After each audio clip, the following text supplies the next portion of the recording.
All right, and welcome back to the Indy Investor Pod, the podcast where we just like to talk everything Indy real estate investing. So we are Indy investors. We're talking Indy investing. That's what we like to do. Little tips, tricks, little education things. Hopefully what we do here can help you out. Always let us know if you have any questions, any input, any insights. We would love to hear from you. I'm excited for my guest today, Mr. Darren Finney, on here with me, one of the rock star flippers that we have here in the Indy market. I'm excited to pick his brain and see what we can get into. And with that, let's get on with the show. All right, and welcome back to another episode of the Indy Investor Pod. As promised, I got Mr. Darren Finney on here with me today, and Darren is just somebody that I've kind of known of for a couple of years, and it seems like this year we've just actually got to connect and got to talk and got to meet for the first time, and now it's like I feel like I talk to you like once every 2 weeks, and it's been a good relationship. And I love picking your brain and get to know kind of what you're getting into and all your projects you got going on. But number one, man, thanks a lot for joining me. Yeah, absolutely, Brian. Thanks for having me, man. And thanks for the awesome introduction. I hope I can live up to that. No, man. So I think you are as I was kind of just writing out some notes and sending you a couple questions and things, I think you are a really good candidate for just kind of what this show represents and kind of what we like to do here.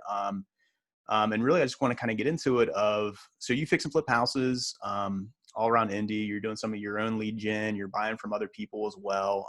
But let's kind of get a little bit of your origin story of kind of maybe what you were doing before real estate and then kind of how you got into real estate and stuff. Yeah, certainly, man. So you can kind of probably see behind me the plaques that I have on my wall. Some of the stuff that I got when I was in the Marine Corps. So I got out of the Marine Corps in 2016 after 22 years, and I kind of knew that I didn't want to work for anybody else, but I didn't really know exactly what I wanted to do. I was fortunate in one of my transition readiness classes that one of the teachers was actually a teacher from the community college, and he was speaking to us about the small business programs, but he was a real estate investor. So he was kind of the first person that I talked to about real estate investing and kind of got me excited about it. So I got back here in the fall of 2016. I bought my first house. I think it was right before Christmas, actually, that year, sometime in December, and rehabbed it. It went somewhat well, and we made a little bit of cash with that house, and kind of went forward from there. I took Dave Short's mentoring program class, and just been going forward with flipping ever since. So. Yeah. So awesome. And we'll definitely get into mistakes and tips and things like that you made along the way and stuff. But let's start off with that of kind of talking, you kind of talked about, somebody kind of your real estate buddy getting you into it and kind of acting as a mentor that way. But then also you taking Dave's class. Dave's definitely been on the show multiple times and we all love Dave. And it seems like everybody in Indy has learned something from Dave somewhere along the way. Dave Short, Yeah. but talk about that experience of kind of getting connected with Dave, taking his class and kind of what that did for you of just kind of opening your eyes up to, number one, having a mentor that you could ask questions to, bounce ideas off of, but really what you could do here in Indy and with flipping houses. Mm-hmm. Yeah. So you asked me about 5 questions, so I'm going to try to answer at least 4 of them. Yeah, sorry, man. Yeah, man. No, you're good, dude. So getting started with somebody that can at least answer questions for you, I think is imperative. I mean, the first house that I did, I didn't know about Syria. I didn't know. I didn't know what I didn't know, to be quite honest. I just know that I needed to buy a house because that's what some of these websites tell you to do, and I wanted to flip it, so that's what I did. But if I would have had somebody to turn to ask, is this a good deal? They would have told me no. If I would have had somebody to turn to help me with design considerations, they would have definitely criticized what I was doing in the house. So, I can't put enough value on having an experienced mentor, even if you don't know that person's making mistakes too, but if you can learn from their mistakes, then you're smarter, for it. So I would definitely say get a mentor. And from that class, I didn't just gain, the knowledge in the class and, the follow-on stuff that we participated in, but yeah, having Dave to call sometime. I actually have him on my calendar right now. I got to call him this afternoon to ask him about something. So, just having that person in your corner that you can call makes a tremendous difference in your ability to succeed. So. Yeah, that's good. I did want to ask you, so you're originally from Indy, right? So it wasn't like you researched and found the Indy market and oh, this is a great market to be in and stuff like that. So no, that's correct. Yeah. I grew up out in Hancock County, and after I retired, I came back here to Hamilton County. Okay. Yeah, cool. One of the things I wanted to ask you too is, number one, thank you for your service. But kind of Thank you. how that discipline that you learned through the Marines and the military has helped you, along the way of like been on track. I know I've kind of talked to you before about like, I'm somebody that like sometimes my mind goes, oh, I see that, Hmm. I want to do that, and I get lost and stuff. So I kind of look at some of the guys that have been through the military and be like, man, I wish I had their like discipline that they've kind of learned from that and things. But do you think that's something that's definitely helped you out in this career and kind of given you Yeah. maybe an advantage along the way? I don't think that it necessarily gave me an advantage as far as what you're thinking, probably. Hmm. Um, so for me, after 22 years, I mean, when you spend 22 years of going where you're told to go and, like doing what you're supposed to do, and, everything starts at 8 o'clock in the morning or whatever, 7 o'clock in the morning, then, and theoretically it should end at 5 o'clock at night, then, um, you get out here into the civilian world and you're like, whoa, I can do whatever I want. But I still, I mean, so I guess discipline wise, sure. Yeah. I get up at, 4:30, 5 o'clock every day. And like, I mean, even some of the things that we've been working on together, I'm sending you emails, well before you're awake, I'm quite sure. Yeah. But, then, that's when my day starts, so like, I guess discipline wise, sure, like that. But I think for me, it allowed me to do the shiny object syndrome like you're discussing, because everything seems like a great idea because I can do whatever I want now, Yeah. so yeah, you got to really reach back for some discipline to pull yourself back from those tendencies a lot of the time. But I think too, it kind of probably hurt me because, and even still, I kind of have a kind of a rigid personality sometimes. I think even Nathaniel Haney would say that. But my first flip, I went through a couple of different contractors because I couldn't like deal with them Yeah. appropriately. I couldn't speak to them properly and like a normal human being. So yeah, that took some real adjusting for me, to be quite honest. Yeah, let's dig into that a little bit because I think that's something that, honestly, a lot of people don't talk about and a lot of people don't expect. That's cultivating those relationships and working with different personality types and stuff is really important in this business. And there's sometimes too that, I might have a contractor that I'm working with and, 10 people have recommended them, but maybe our personalities just don't match or like we can't find that thing. And it's just because it works for everybody else doesn't necessarily mean it has to work for me, or somebody that Hmm. works for me might not work for somebody else and things. So can you talk a little bit about like kind of how you dealt with that and just kind of working with contractors and cultivating those relationships and kind of working with kind of, finding that common ground of like, okay, this is, maybe I need to pull back on this way, or I need to push here and things, and how that comes about. Yeah. So after that first house, I did realize like I need to pull back quite a bit, so that I don't have to, go through a bunch of contractors again in the future because eventually I'm going to run out. But yeah, I mean, you got to just, like you said, learn how to talk to people and learn how to, every relationship and every, you know, interaction that you're going to have with a contractor or a seller or whatever is going to be different. So you just have to know, you have to be able to quickly identify, okay, this is how I need to deal with this person. So, I mean, I have a contractor right now that, I mean, but he was in the Air Force, so we can kind of talk to each other anyway, but it's a very laid back kind of thing. I mean, only once recently have I had to like, say something to him. And it was really just more of a misunderstanding thing between the two of us. Like I didn't make clear what I needed to know, and he didn't know that I needed to know that, so he didn't tell me. So, Yeah. we just, it wasn't a disagreement or anything. It's just, we had to know, we had to get ourselves back, so that we were driving again. But yeah, man, you just got to know how to talk to people and identify who by personality needs what, and how you need to treat them and speak to them. Yeah, that's one of the things I've learned along the way of being kind of in the business that we're in. That I do a lot of sales training, and I'm talking to taking classes on negotiation and how to how to talk to a seller and things like that. But man, all the things that I've learned on that, it goes for everything. It's going in, Hmm. talking to the vendors, talking to contractors, talking to all those relationships. Everything's a negotiation. It might not be about numbers and dollars, but everything's when it comes to terms, comes to time. Those things are all negotiations as well.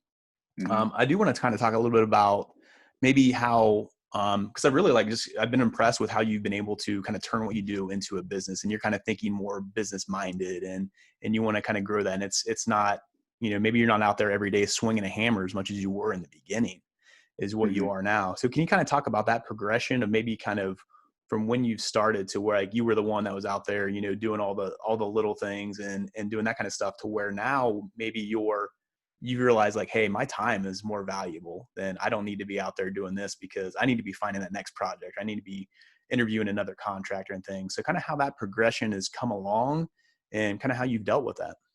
Yeah, absolutely. So yeah, the first project, somewhat out of necessity, I swung a hammer quite a bit because one, I was kind of a jerk to the contractors, and two, I just didn't have the money wasn't in the budget in the whole deal to be able to pay them to do everything that needed to be done. So I just did a lot of it myself. But Mm-hmm. yeah, it didn't take me long to figure out that that wasn't an efficient way to do any of these projects.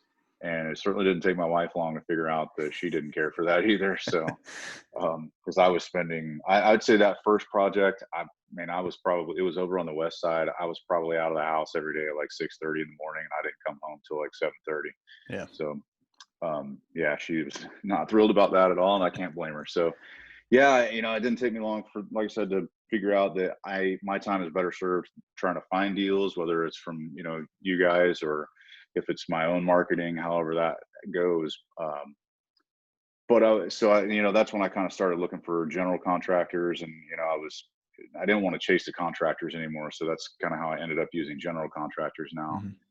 However, I'm kind of like, not necessarily coming full circle, but I have found that I prefer to like be at the houses and at the projects, supervising in some way, shape, or form, or at least like being involved in it somehow. And I don't really care for the acquisitions part. So I think it's Mm-hmm. probably just a natural cycle of being in a business, is figuring out what you don't like to do. Yeah. And I just don't like the acquisitions part. So I think probably one of my next year's goals, if not sooner, is to find an acquisitions person, and then I can move myself into going and being more hands-on with the construction without having a hammer in my hand. So There I you don't want go. to go Just back to yeah, that. yeah. Just you be supervisor. That's the good rule right Yeah. there. So, but no, I mean that's the Yep. biggest part of a business owner, and especially in this business of where there's so many different facets to it of. And that's completely different. When people think about flipping houses, they think about, being out there and maybe they're doing the projects themselves, but there's this whole other part where it's talking to sellers and finding deals and things like that. That's pretty big. And I think you brought a big thing, you brought a great thing up of understanding what you don't like to do, what you don't like to do, and also kind of what you might not be good at, understanding those things and Hmm. finding the people that are good at them or like doing them for you is a huge thing Hmm. within any part of this business. The episode right before this one, actually, Brett and I did an episode and we kind of touched on, people in your situation that are either flippers or even the buy and hold investors that kind of say like, I don't want to, I don't want to, buy from a wholesaler because I don't want to pay their assignment fee, or, I'm going to go ahead and do my own marketing too. I want to kind of talk to you a little bit about that because you do your own marketing, but then you're also, you were talking to me and Randy about our deals, and you're talking to other wholesalers and buying from them as well, or you might be buying off the MLS. So when it comes to that of kind of like sourcing your own deals, like I kind of always tell people of like a deal's a deal. Wherever you can find it, it doesn't matter. So like if you need to do your own marketing and find it that way, or you need to, find it from somebody else, like a deal's a deal. So can I just like kind of pick your brain about that of like when it Hmm. comes to like having to pay a wholesaler for an assignment fee or having to spend money on your own marketing, kind of how does that affect you and how do you deal with that? Or you just like, just give me a property, give me a deal. Yeah. So, so to answer that question, so it used to, because my first deal came from a wholesaler, and I didn't know really how to look things up at the time, but I went back afterwards and I saw how much he paid for it on the property card, and then I know what the lowest number or whatever that he could sell it to me for. Um, and so he made like 10 or 15,000 on that deal, and I scratched out five at the end of the day. And so Okay. for quite a while, I was tainted. I'm like, I'm not buying anything else from a wholesaler ever. Mm-hmm. But yeah, now yeah, I do my own marketing, but I look at all your guys' emails too, and if there's a good deal in there, I'm gonna go after it. I'm not concerned with who else is making money. I'm concerned if I can make money with it. So Yeah. yeah, I think if it's narrow minded, I can see how people get into that, because it definitely happened to me, and they get into that mindset. But yeah, it's kind of narrow-minded if you won't look at other people's deals just because you don't want to give somebody else money.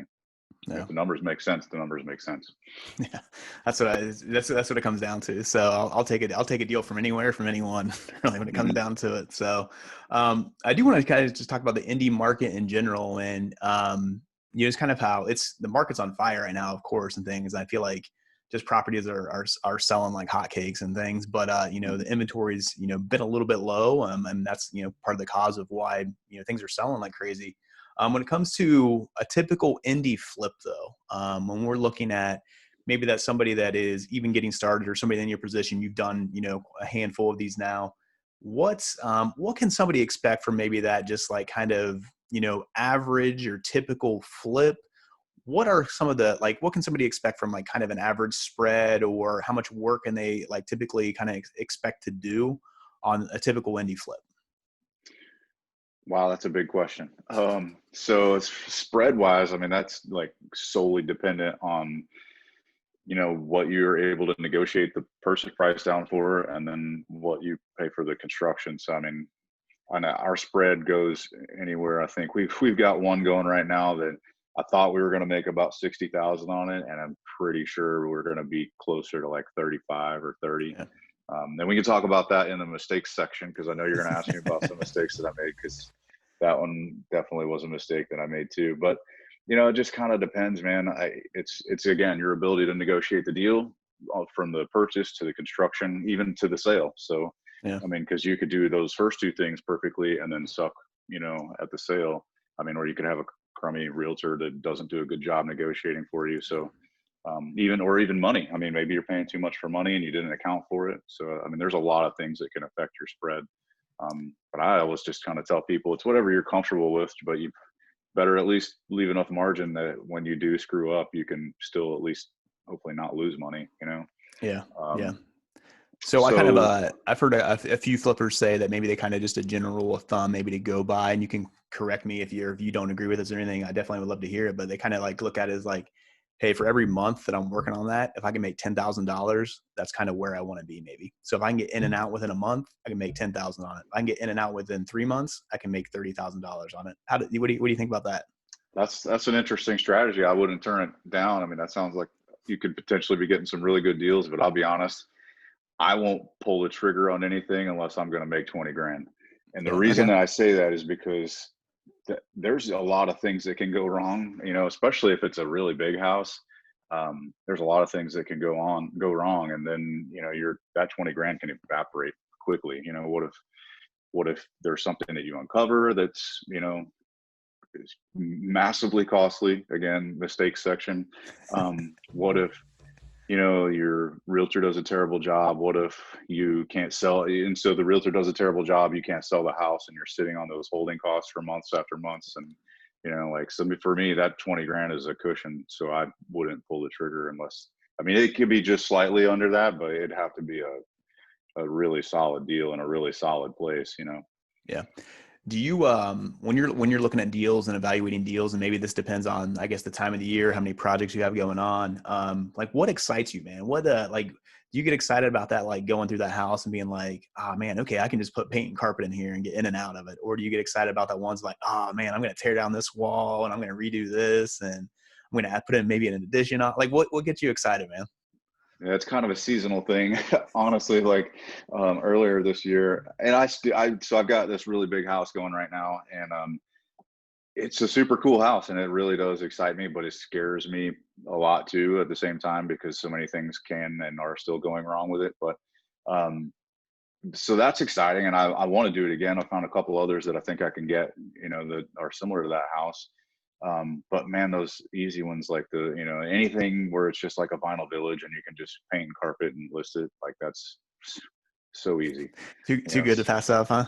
Yeah, sometimes you need a less stress in your life. That's That's sort of the thing. understandable. People think flipping a house is easy, but I mean, you're Yeah. going to lose a ton of night's sleep doing this stuff.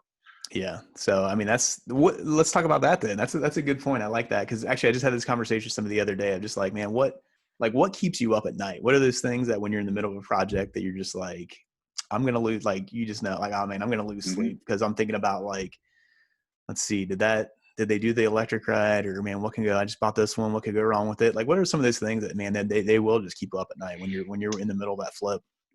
Yeah, it's the, what the things that could cost you more money. It's what, that neighbor that's next door that you're like, gosh, I wish somebody would buy that house. And you've been trying to get a hold of the owner and you can't even get a hold of the owner. And, but you're like, well, somebody else, there's all these other flipped houses and they bought in this neighborhood, so, but it's, things like that that wake me up and I'm just like, oh man, am I going to be able to sell this house? And what if the market falls apart? What if November 3rd comes around and, all the high prices that we've seen just fall to the tank, I'm like, those are the things that keep me up.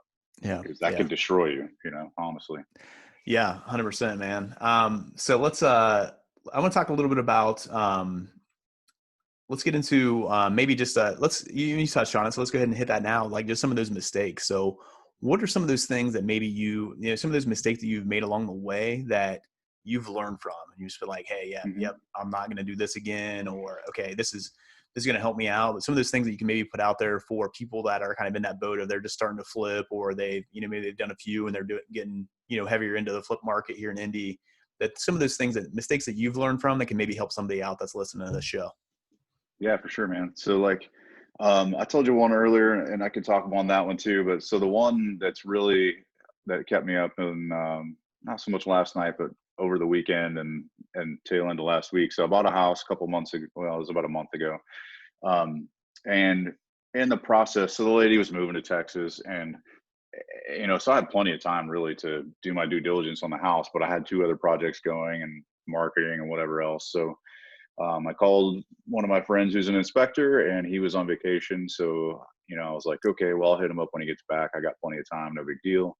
And then I forgot, which is, like we have no excuse to forget anything anymore because you got a calendar on your computer, you got a to-do app, you got all these things, right? But we're not as young as we once were, Darren. Our minds don't work like they used to, man. Yeah.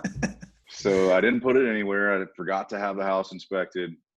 I did have my general contractor walk the house with me, so we knew what we were going to do inside of it, but I did not send him underneath into the crawl space. So he was doing some things after we finally got the lady, to move to Texas or whatnot.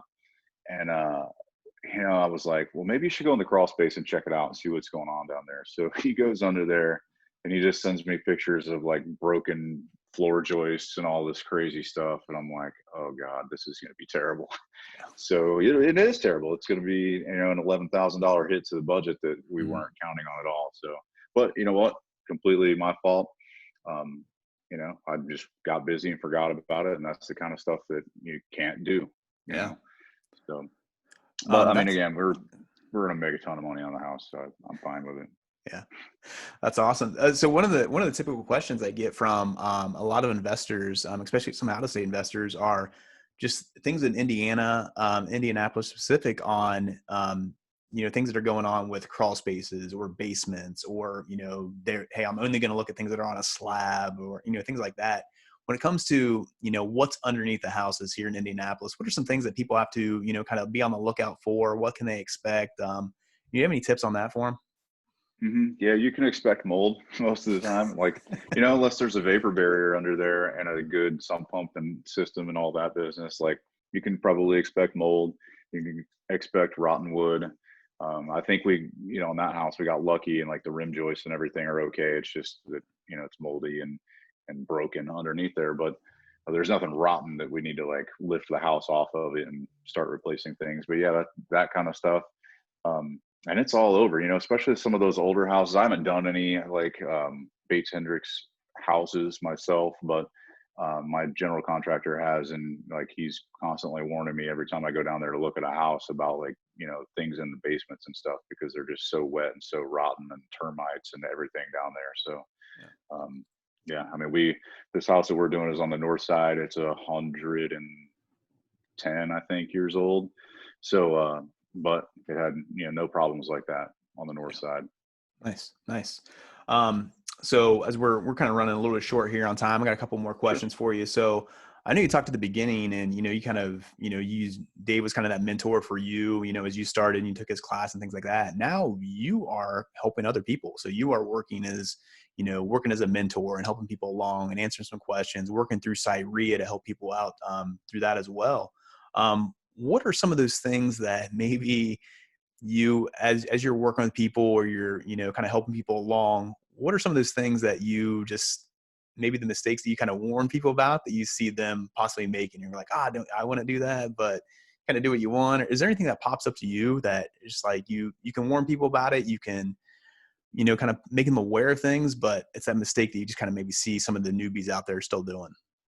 Yeah. Yeah. So first, yeah, man, like, man, I'm so many different directions. But so the discipline thing, I was thinking earlier when you were asking me about that, Mm-hmm. like that's one of the things in just knowing your business. Like I only want to do, I 12 houses a year is enough for me. Like Yeah. I don't want to do any more than that. But now coming back to, and just having the wherewithal to know that about yourself and know that's where you are trying to get. Um, I think that's important for people. But coming back to where you're at right now, like I kind of feel like I enjoy like teaching people and helping people. So I'm thinking, like maybe I can just pull that back to like 6 houses a year or something and just wholesale everything else off, because I would rather work with other people and try to teach people and help people than, just have this constant stream of stress coming into my own life from, all these houses. But I think that the number one mistake that people make is like listening to some of these websites and videos and things like that. And they think they're in analysis paralysis, but they're not. They're just like still learning things. Yeah. So they just say, okay, I got to pull the trigger right now so I can get something. And they listen to the wrong people. They listen to people who have a vested interest in you buying the house, and not from like third parties or outsiders that have no interest in it whatsoever. And I think that's where a lot of new people get in trouble, Yeah, honestly. that's a really good tip and a really good thing that people just need to be aware of. I always like to, I don't know, that I'm a pretty cautious person. I'm a pretty conservative person. I'm just like, if I'm going to do something, I'm probably going to talk to about 2 or 3 people or, about that Hmm. thing first. So basically like, okay, I'm going to talk to Darren. I'm going to talk to Dave. I'm going to talk to somebody else that's flipped the property. That's, that's what I'm going to do versus, jumping on just bigger pockets and listening to one podcast. Like, oh, yep, I'm buying a house tomorrow and those things. Hmm. So, um, Yeah. see a lot of people kind of do that, but there are a lot of people too that are a lot less, a lot more risk, they're okay to take the risk. Basically like, yep, I'll learn along the way and I'll figure it out. Hmm. And there's definitely something to say for people that are kind of in that boat as well. But yeah, Yeah. I having mean, that, you need yeah. people like that, Mm-hmm. but good luck, because you better, I hope you know your numbers before you do that. Yeah. So, You know? oh man, awesome. I really appreciate your time. I really appreciate your insights, man. Just really appreciate you. I think you do, you brought up the point of you wanting to maybe scale back some of your flips and just help people. I think you do an amazing job at it of just, kind of knowing knowing your heart and kind of knowing, kind of what you're doing with Cyria and kind of what you're doing to help them out and the people that are through there. So I think you do an amazing job, man. Really appreciate you. Thank you. Before we get you out of here, is there one last little tip that maybe we didn't go over that you didn't mention that you just want to put out there for somebody that's looking to maybe get into flipping? Yeah, I think I would circle all the way back to the beginning and say try to find a mentor, Yeah. and it's not the, can I buy you a cup of coffee kind of thing. It's like, hey, I want to get started flipping houses. I need somebody to help guide me. Either what can I do to help you, or, can I pay you, whatever? Because at the end of the day, nobody works for free. I mean, you can only drink so many cups of coffee, and I know that's what all the books say and all the bigger pockets and everything, but I mean, it's untenable if you think about somebody like Dave Short and how many people would be trying to take him to buy a cup of coffee or whatever. So Yeah. yeah, he's got a business to run. And at the end of the day, if you can't add value to that and you're just trying to take value from him, then that's not a fair situation for him. So, find a mentor and offer some kind of value, and you'll probably get value in exchange. Yeah, I like it. Really good tip right there, man. So I know you can check out Darren on Facebook, connect with him on there. But Darren, if somebody else wants to go, maybe you have an email or something like that. If somebody wanted to reach out to you to has any questions for you or anything like that. Yeah, for sure. It's Darren at 317homebuyers.com. or you can just jump on our website. It's www.317homebuyers.com and reach out to us that way. Awesome. Fantastic stuff. And I'm Brian. So you can reach out to me at brian@simplewholesaling.com if you have any questions for me or Darren or about the show or suggestions for things in the future. We'd love to hear from you. So thanks a lot, Darren. Appreciate your time, man. Appreciate you. And with that, that's another episode of the Indy Investor Pod. We'll see you guys next time. Take care. See you. Thanks, Brian.